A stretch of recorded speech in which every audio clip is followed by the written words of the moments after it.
when we talk about even like coaches like Eric Spoelstra and shit like that, you even hear like, you know, his beginnings is literally doing video within like the Miami Heat, a franchise. Yeah. So like when I'm thinking about your end game or what you want to do, is this inevitably at some point in your line, if you have the blessing enough, do you want to become a coach or like be on the coaching staff within it? Is that like that end game? Like you doing whatever you can to do to elevate to that rank, or it's not even necessarily that, just wherever the journey still takes you within the profession?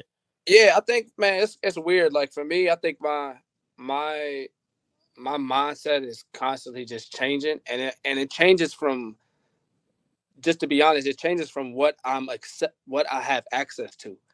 So, right. Like when I was coaching in high school and college, that's all I saw was college. So it was like, man, I can go be at the college level. I can go be a head coach. Right.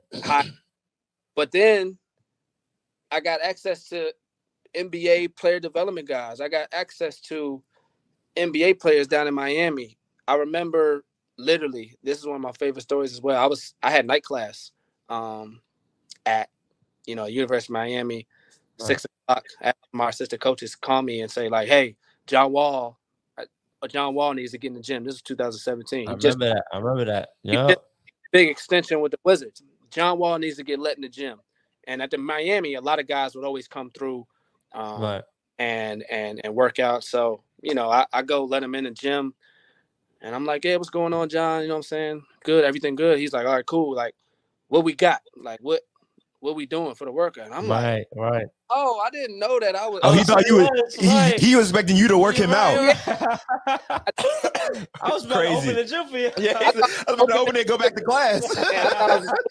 He's like, "What we got?" I'm like, "Oh, okay. Let's get." So I can't. This nigga just had to pull up a workout off the cuff. I'm weak. Man, I came up with something on the fly, man, and he enjoyed it. He liked it. He liked the workout. He appreciated the workout.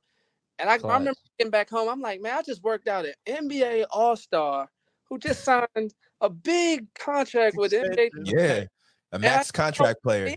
And I knew what I was doing. And I'm like, that's when it kind of changed for me, where it's like, okay, maybe I can work in the league. That made you realize you think it's too small at the time. So what I say that to say is like, now I have access to NBA guys. I have access to NBA personnel. I got to talk to them and learn a little bit. And I'm like, man, okay, I think I can do that. And that's when I started doing that. So even now, man, like, I think the goal for me was just getting to this level. And now that I'm here, I'm appreciative, and, I'm blessed to be here. But now it's like, okay, what is next? It's a hard balance with thinking about what is next, but being in the moment as well. Making sure you're being where your feet are, you're maximum. But ultimately, like, okay, what am I trying to do? I know the ultimate goal is to continue to be at the highest level. Is that a head coach? I don't know. Is that is that a GM? I don't know. But, you know what I'm saying?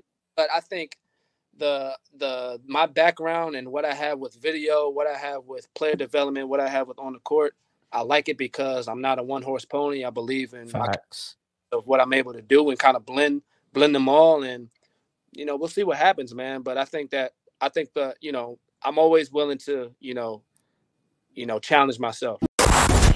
Early.